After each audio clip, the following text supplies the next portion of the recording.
KUHP yang baru kemarin kita sahkan, intinya dua. Satu, komitmen perlindungan terhadap hak asasi manusia. Apakah dapat disetujui untuk disahkan menjadi undang-undang? Setuju.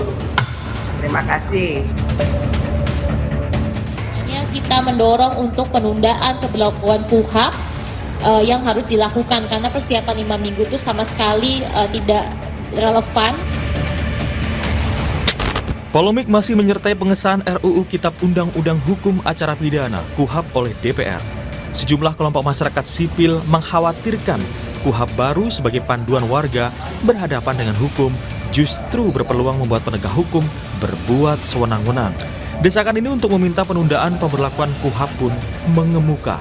Kami gitu ya, masyarakat sipil, koalisi pemberontakan KUHP juga sudah memetakan, kita menemukan so far sejauh ini dan masih akan terus berkembang, ada 48 masalah KUHP yang sekarang, dan kita juga sudah menemukan beberapa diantaranya teknis. Makanya kita mendorong untuk penundaan keberlakuan KUHP yang harus dilakukan.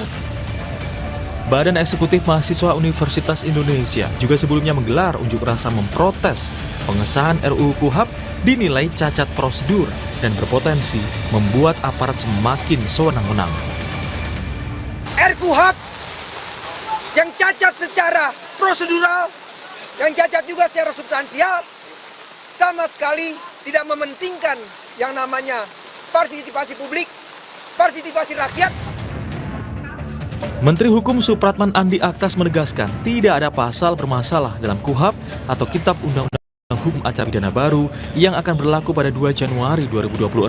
Seluruh proses penyusunan regulasi, baik KUHP dan KUHP, diarahkan untuk memperkuat perlindungan hukum serta hak asasi manusia. Justru, KUHP baru dirancang untuk memberikan perlindungan menyeluruh bagi semua pihak yang berhadapan dengan hukum. Secara umum, KUHP yang baru kemarin kita sahkan, intinya dua. Satu, komitmen perlindungan terhadap hak asasi manusia. Sebuah reformasi yang kita lakukan. Tujuannya adalah, tapi yang paling inti, KUHP ini itu sejalan dengan KUHP kita, yakni restoratif justice. Hal yang sama juga disampaikan Ketua Komisi 3 DPR RI Habibur Rahman. KUHP baru melindungi warga negara dari penyiksaan selama dalam proses hukum. Spesifik ya, mengatur larangan atau perlindungan warga negara dari penyiksaan, yang mana di KUHP yang lama nggak ada sama sekali ya.